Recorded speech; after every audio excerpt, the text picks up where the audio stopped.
starts, I think, March 11th. Right? Yep. Forgot to say that before.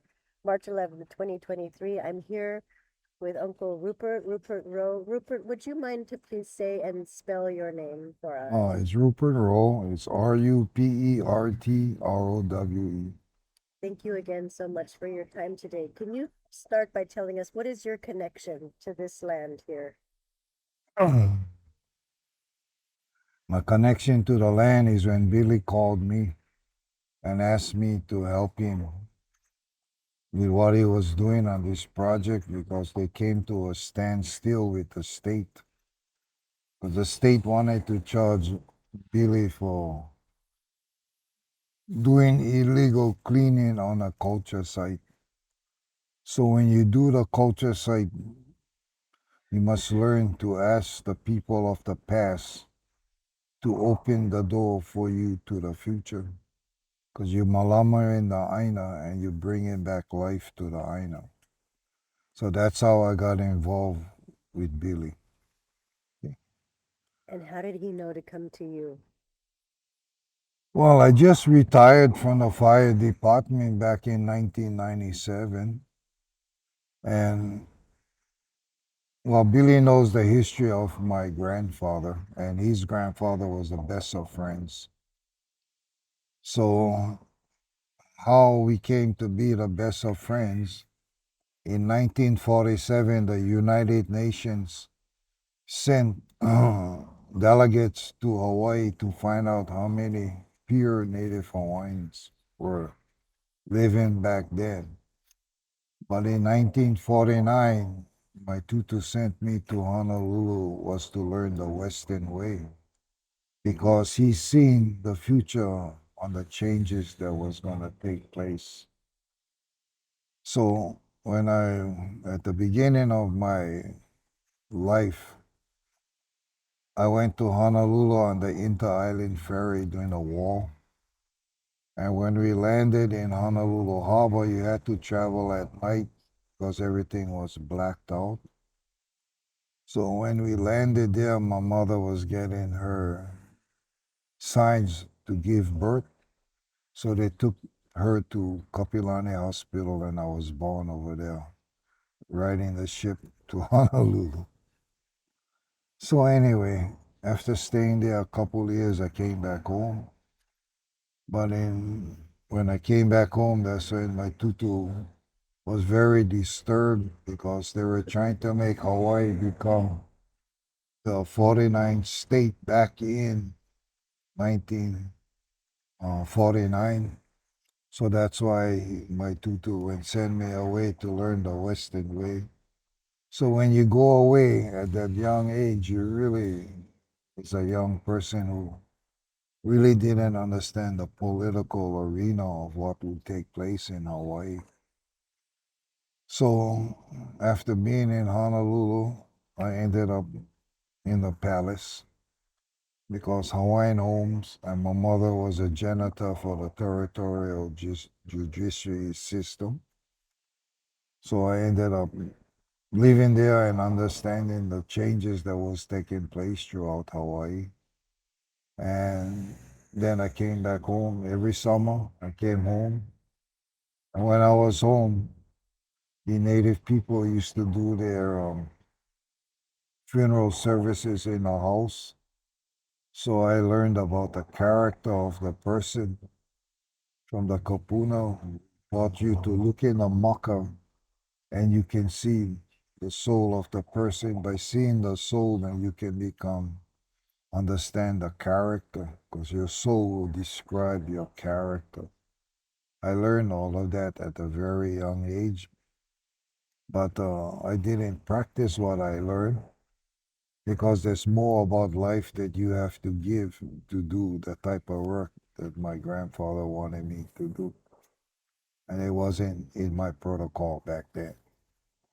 But he also said, when you reach his age, look at back at your legacy in your life and see if you did what you needed to do to be remembered of how you present your culture.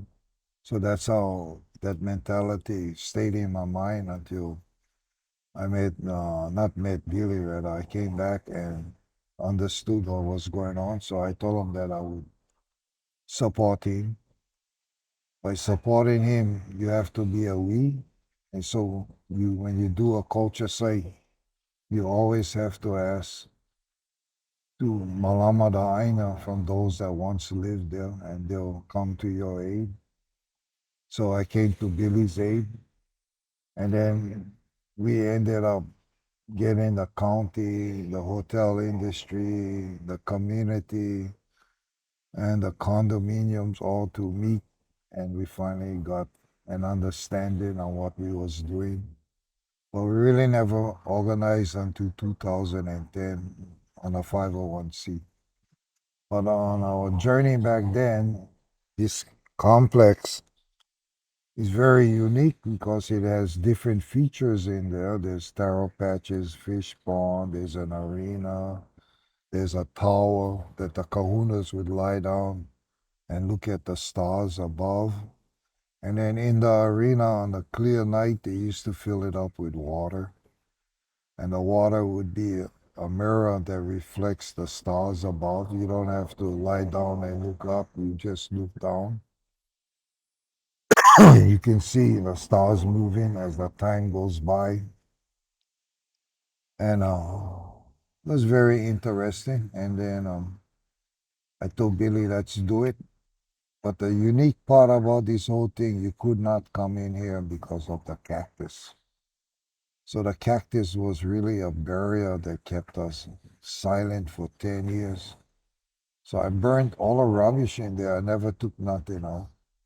So when you burn the rubbish, you must take the ashes and then plant it where you're going to plant a tree or a plant, any type of plant. On the bottom, you throw the ashes and then you fill them up and then you have potassium for the plant. Yeah. You mentioned that on a you would fill the pond with water Yeah. so that it was still to reflect the stars. Why was this done? What was the purpose of looking at the stars? Well, this was a pretty interesting site because of the tower.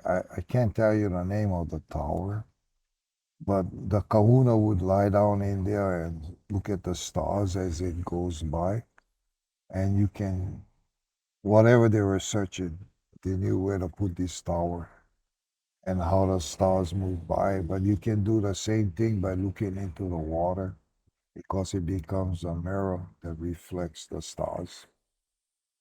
And the knowledge of the stars was used for planting or navigation, or was it to, The to see? culture believes that everything you do is in the moon, the phases of the moon.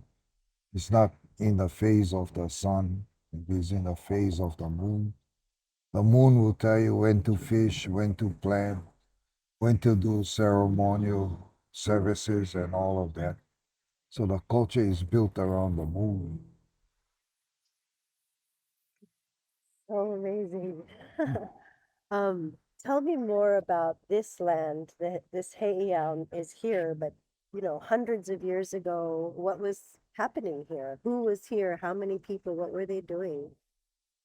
Well, it was just an ancient Hawaiian village that was very big because of the area it was. It was very interesting part of the island because it always is sunny on this side of the island. It's not like Waimea or Wailua or Hanalei. So this island on this side is very agriculture significance to the culture. And what did they grow? And talk to me a little bit about that system. Okay, in the Hawaiian culture, it's based on bartering. So whatever fruits you have, or vegetables you have, or fish you have, you would meet at the boundary of the Ahopua and you would do your trading. So it was very unique on how they communicated and how they distribute the food among themselves. Very unique. And what is the benefits of a barter system? We know the plantations came in and, changed the whole system. So what was the benefit, perhaps, or challenges of the preceding system? Let's say you live and you only can catch fish, but you can't grow vegetables. It would be in your interest to trade the fish for the vegetables. You know, that's how it was. You trade whatever the body can take in as a source of energy. And so the plantations came and they were granted land. What happened then?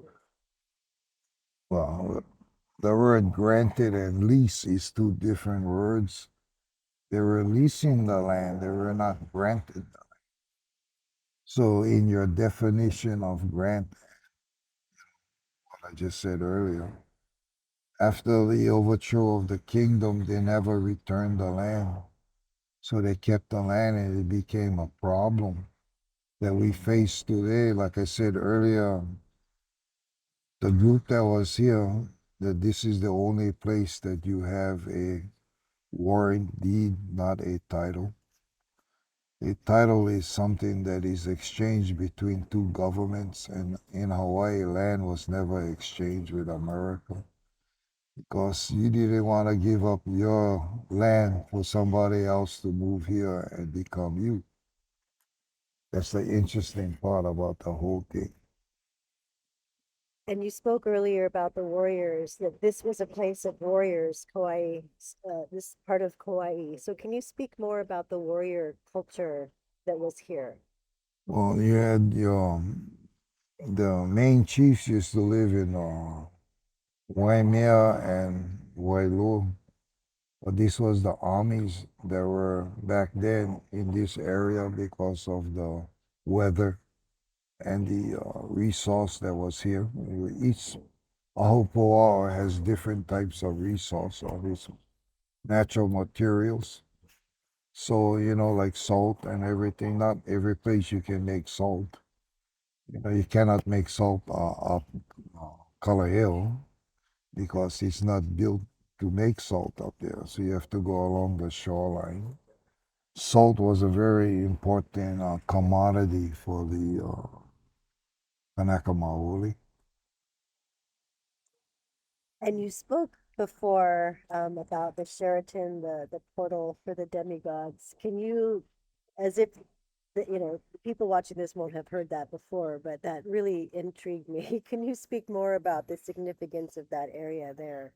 Okay, so the porthole is the way that the secondary gods, not the primary gods, which were four, Lono, Kanaloa, Kani, and I forgot the other name. But they were all different. There was the top of the source of energy. And the demigods was the shark, the owl, the hawk, the pig. These was all demigods. So the families would have some ties to these particular animals or creatures that would be part of their family genealogy. And what role did this portal play? Very important role because they travel between earth time and spiritual time. And is that now disrupted? As means when you leave here as a god, then you go back to wherever you're from out there, and then you come back again. So that was the gateway to open the door. And how is that functioning now? Well, nobody practiced that art of the past. But for me to restore that place over here, that is the first thing that I will put back. And it has to be built at night, 2 hours before the full moon and 2 hours after the full moon. Why is that the first thing? Well, you're transferring energy in a spiritual manner. So there's a time frame for you to do such a thing. So you have to know all of that protocol on how to do it. The Kanakos was more into the land because the land is life. And part of the land is Kani. Kani is water. So without water, the land will never flourish. And what more can I say? So speaking of that, we have the Hawaii system, right, that was created to ensure that there would be water wherever it was needed on the land. Can you speak a little bit about that system and its roots? Yeah, the Hawaii system on this side of the island was where Waitau Reservoir is. That's man-made up there. So they try to capture the water. But the natives used to take the water off the mountain over there and all the way up to Mount Kaiuli. And they knew how to transfer the water and move them on top of the land. And on this south side, you're moving water over rocks. So they had a very unique way. And water only flows downhill. So to figure a Hawaii system, you must figure out how the water will flow on rocks. And taking that mentality, and that's how you set the Hawaii up. So how did they do it? What did they figure out? Just let the water flow on the rocks, and you can tell where the water is going. It will show you the trail. So let the water show you. Yeah. And how much of that system is still intact today? Well, this side, they kind of destroyed everything as development started. So most of the Hawaii's throughout Kaua'i was destroyed by the plantation. And most of the Heiaus, the plantations destroyed all of them. I so I, the plantation. So people I talked to, they said, "Oh no, we using the Hawaii system. We're preserving the Hawaii system." What would you So say to that? whoever controls water controls growth. Okay. There's no such thing the guys using the water. Water should be flowing its natural flow. To have development, that's why you're taking water from here, from Waimea, and making them come all the way to the south side. That's a lot of water. And what about the dynamiting? Can you speak about that? Okay, as development on the south side started, the developer does not really worry about the structural layout of the land and the value of why water moves in the tubes, lava tubes. As you dynamite the top, then you dynamite the flow of the water. So the flow of the water came in Kanei'olouma. There was a well in there. There's a well in the fish pond, which they was called the High, and outside in the ocean. And when the two hurricanes came by, everybody wanted to know where we getting our fresh water down. So you would dive down 20 feet, turn your water jug sideways, let the air out, and the fresh water, about 12 inches off the bottom of the ocean, will fill up your water jug. And that's still in place. Like it got destroyed when they started doing the dynamiting up here in about a year and a half ago. So everything on the bottom end got destroyed. But yeah, again, you're playing politics with the county and the developer. Everything about Hawaii is money. So without money, the corruption continues. Because everybody wants to make money, and you can sell land that you don't own, knowing that a title and a warrant deed are two different land titles. Only in Hawaii that you have a warrant deed. There's no place in American history that they can show you a warrant deed is placed on the 49 states. Okay, Russia gave up Alaska, so there's a land transfer, so that's a title. So when the French gave up the Louisiana Purchase, there was another land transfer. And when the English gave up, like Washington State, Oregon, all around there, the English gave that up, same as on the East Coast. So that's how land was transferred. You cannot claim ownership of land in Hawaii. That's why I say to all of these Malahinis, which is a foreigner that comes here, they claim they have title. So I say, did you ever read your warrant deed? And they tell me no. I said, Section 9 and Section 10 is something that you should look at. And when they look at it, they have no questions because they're total stunned that they don't own what they think they own. It's very critical on land.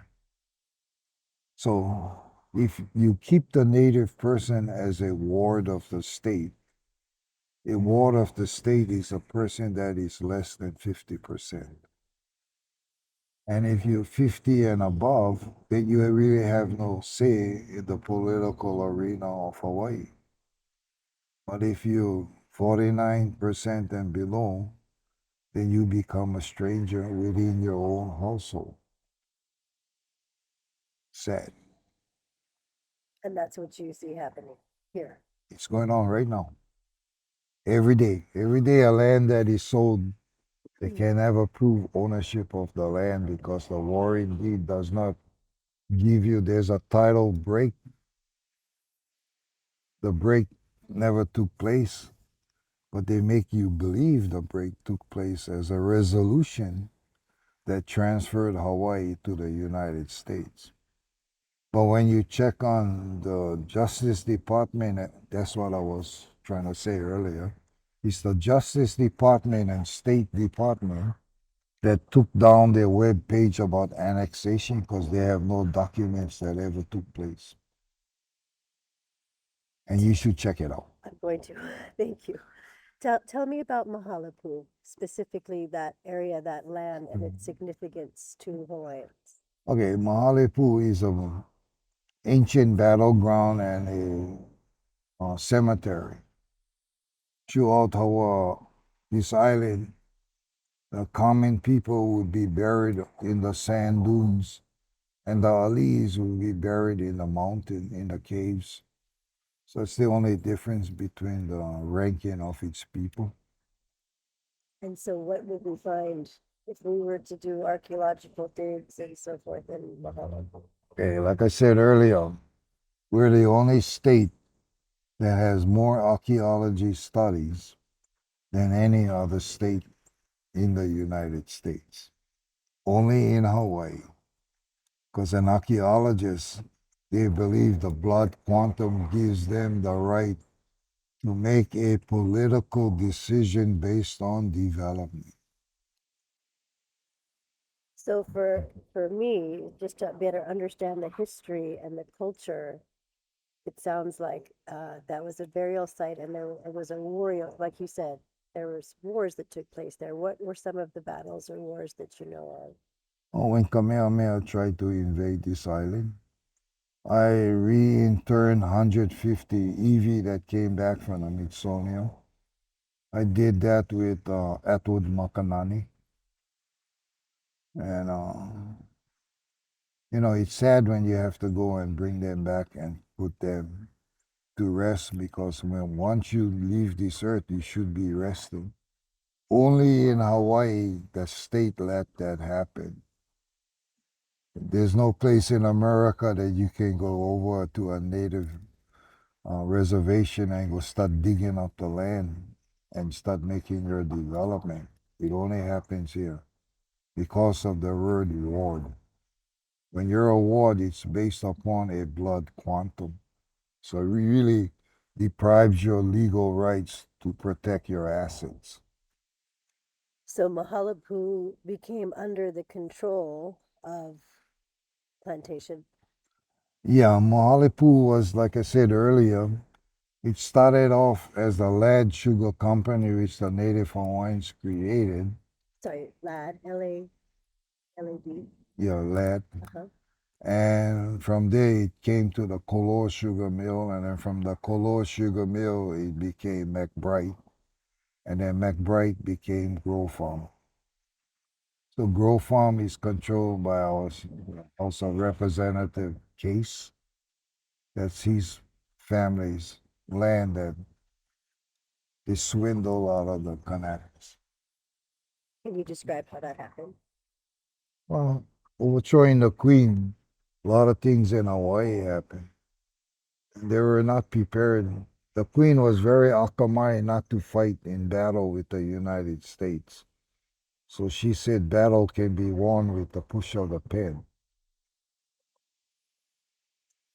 So you're using energy and the push of the pen because the people, the cabinet, the monarchy had was very aware of the American imperialistic motives that it had in Hawaii or throughout Polynesia. Because whoever controls Hawaii, you control the world. Really, people don't look at it that way. Controls the root, The world, the world. yeah. Can you say more about that? Sure, whoever controls Hawaii controls the world because this is the only place from the continent of America to the Asian continent. And whatever happens on the bottom half of the Pacific, you always have to come to Hawaii. Hawaii played a very interesting role in its how I would say on its mission to let the word aloha spread. See, if we had the aloha now, we wouldn't have the turmoil that is happening out there in the real world because America is hiding the crime that it committed here. Because you know when George Bush invaded Iraq, Saddam Hussein, I seen that on C-SPAN. He told George Bush, as fast as you leave Hawaii, I will leave Kuwait just as fast and even faster. And then the next day, America attacked Iraq. But I was amazed in my early days in the 70s. I used to play basketball with college kids in Honolulu at the UH. And I got to meet a lot of people from the Middle East. A lot of Lebanese was here. But they all came to study why Hawaii became part of America. But they were blown away that Hawaii was never part of America. So when the Lebanese war started, that was the last time I had contact with all of these people. So you see this land grab system is still being perpetuated. How has that changed in the last 5, 10 years First of all, cocoa palms should have never been built, period, in Wailua? in Wailoa. Like Kaua'i said, it was a sacred place to the people, but sacred to the Malahinis does not concern them because they're all about money. So the more you develop, the more money the foreigner makes, and the more suffering that the Kanaka has to live through. Because in 17 years from now, we'll never find a pure Hawaiian. Say more about that, please. Okay, I have a book, a DVD, Until There Was None. That would be very sad when you watch the DVD or read the book because it describes the suffering of a country that became the 21st slave colony to America. Hawaii actually is a slave colony. Never thought about that, huh? What Okay. would you like future generations to know specifically about this land, this Heiau, Mahalapi, Okay. this land, and the traditions that were practiced here? The future generation must always believe if you have a past, you'll have a future in the present. So in the present that I walk the aina, I must give back to the aina so that the people that comes after I leave will have a place to see like Kanei'olouma. When you restore your past, then you restore the spiritual energy that was once taken away because the culture is very unique and very different from all cultures. The Indians come pretty close to the Hawaiian culture, but it is in their ranking among themselves, but it is also in their belief that the power is in the land and to the heavens, and Kanaka believes in the same mentality. Hmm. What exactly can the younger generations do? What should we be teaching them First or of imparting? all, you teach the younger people to speak the language. The language is the grassroots of who you are in a culture, because without the language, you will never know the meaning of all the sites that go around the island. And each site or each area, you must know what is there in the language because it describes different types of energy or water that flows in that area. You know, the danger, all of that is in the language, but after you lose your language, you really don't understand the meaning of a lot of sites out there or a lot of areas of, where the population lives. So language is the key. I was touched by the students that came here to visit this site a couple days ago, and it brought tears to my eyes when I heard them talking the language. It's because the language is your identity and the roots of your future. And malama the aina. What else? Alama Language. means you have to love the land. And by loving the land will always give back to you. It will never grumble with you, but it will share with you. That's what Malama is all about. Caring for the land. So we should be teaching farming practices or how exactly? Because there's ways of farming the land that Okay, can also for my hurt it. role as the po'o, I have people below me that are qualified or educated to do those things. So, the po'o is a person who has a broader vision on the whole thing that is taking place.